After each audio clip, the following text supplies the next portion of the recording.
Tom Hanks. Yeah. Disney. That's right. Yes, that's me. What do you want? Making a movie about Walt Disney.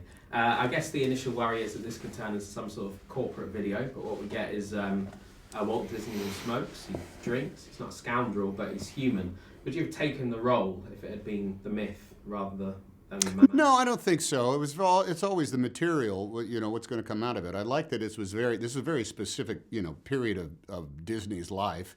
He was already kind of like the man of the UN. It had he had already. Disneyland was already open, which was this huge cash cow. He had already made his great changes in the world of animation, but really, it captures him as a businessman, the visionary and all that stuff. But he was also, without a doubt, a businessman, and he had performed as himself, for 15, 20 years already. So, I appreciated that, even though there was no way anybody would allow Walt Disney to smoke as much as he truly did. We were still able to address the fact that this was a man who smoked probably 3 packs a day, and he did, in fact, he perished of lung cancer.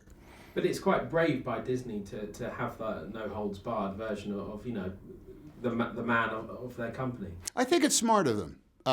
It had been very easy just to make it a. Am I using hagiography correctly? Is that? You tell me. I have no idea. It would have been very easy for them just to turn it into essentially the Uncle Walt of it all. But at the center of the relationship between he and Pamela Travers was this fight. This ongoing, there was actually, no small degree of animosity. He actually spoke less highly of her than we show him speaking sometime in the movie. So I just think if you're going to go back, and if you're actually going to try to make hay of this difficult period over making something that is essentially what's the word I'm looking for, as popular as Mary Poppins. Well, get it, give it a little bit of teeth. But is humanity what you look for in a role? Because is that why you've never played a villain, for instance? Oh, I have played a villain. If you see Road to Perdition, or if you see Cloud Atlas, I played a villain. I played a executioner many times once, in the Green Mile. But in the Green Mile, you're not. I'm a good executioner. I'm a nice executioner, aren't I?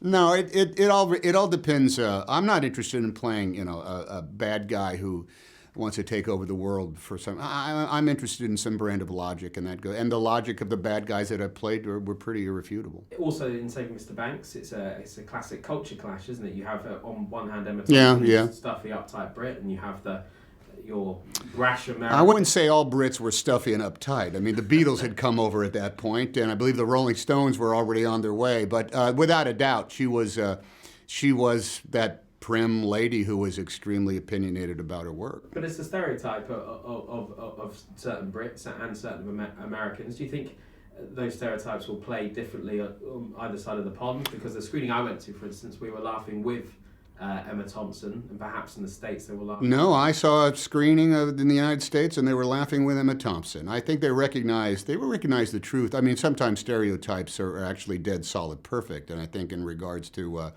Mrs. P.J. Travers, from what I understand, it's a pretty accurate reflection of the lady's attitudes. Walt in this film, he talks about how he's a storyteller, and that's his main ethos.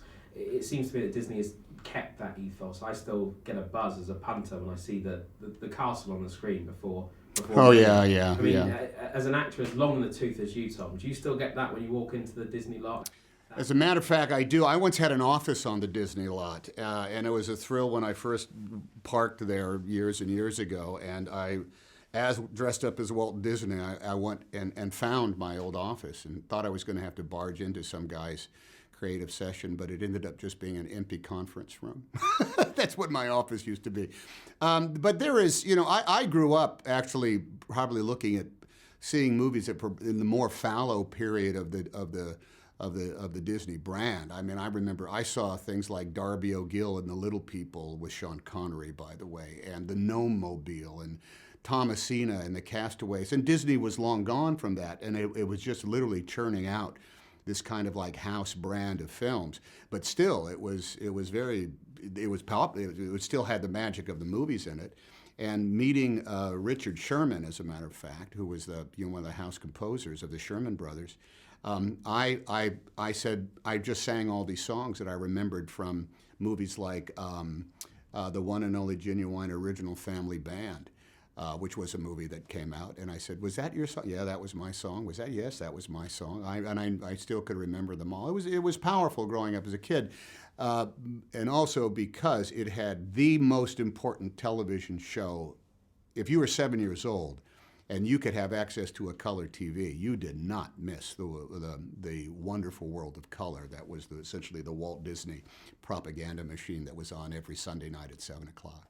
Talking about the propaganda machine, it's touched upon in the movie, isn't it? I mean, Thompson's character says the theme park's a dollar printing machine. Yeah. Well, it's accurate. I mean, look, every one of the studios has taken what Disney figured out a long time ago and tried to do it as well. Universal Studios has their theme park. Is it Warner Brothers that now has created the Hogwarts studio that's even here? So it's not like he discovered almost by accident, but no small amount of forethought as well, with his brother Roy, this way of making movies and marketing and vertical marketing and something like that. The problem is that it doesn't work. It has to work organically. You can't force it to happen. Otherwise, every studio would be wildly successful every time they tried to market a movie by way of everything, all the other places, the tentacles that reach from their corporation. Disney was able to do it for the first time because I think there was an organic reach. I don't know quite now.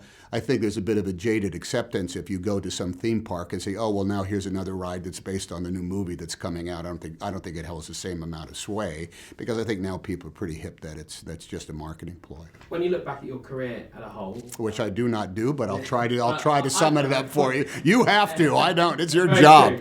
When you look at it, a lot of your characters are rooted in history or yes, non-fiction, I'd say. Non-fiction. Yeah. My favourite, Jim Lovell, Apollo 13. Oh, lovely. Walt Disney.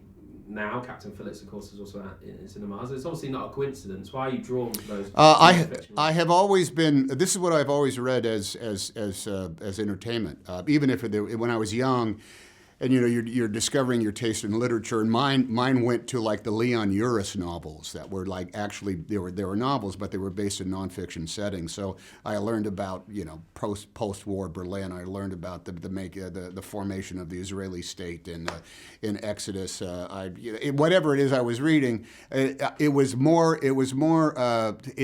entered into my brain much more naturally if it was fact or based on fact, or it's surrounding my fact. And that's always been the case. And I think that there is a supreme danger. Well, what's the word I'm looking for? Maybe not necessarily danger. There's a great challenge in saying we are going to tell this story that actually happened, and we're going to compress it, and we're going to condense it, and we're going to omit things. But we're still, even though we're going to change things around in order to fit into a 2.5-hour movie, a 3-act structure of a film, we will still maintain some brand of purity to it. There will be some empirical authenticity. It means we're not going to make up things if we don't have to. And sometimes you can do it in writ large. Sometimes you can do it in a way that no one will ever understand where you're cutting the corners. And some days you can do it and be able to examine some slice of something as specific and as on the record as Walt Disney and the Walt Disney Company. And just finally, Tom, we were already getting Oscar buzz for this and for Captain. Okay, whatever you say. I was about to. All right, okay. I was about to ask you that. Yeah, great. Do you take any notice of it? Oh no, you can't. Everybody who releases a movie thinks, hey, if we play this right, and it's always some sort of like vox populi, this horse race that begins as soon as all your magazines and TV shows print their autumn preview. Yeah. As soon as that gets printed out and the Toronto Film Festival opens, the horse race begins. But just finally, if by grace of God, you're up there next March. Yeah. And you're in that. Great. Yeah, sure. In that club with Daniel Day-Lewis. Hey, man, I'd be up there with the Brits. That would be a lovely thing. That would be a lovely thing. Lovely, Tom. Thank you. My pleasure. Cheers. Nice talking to you.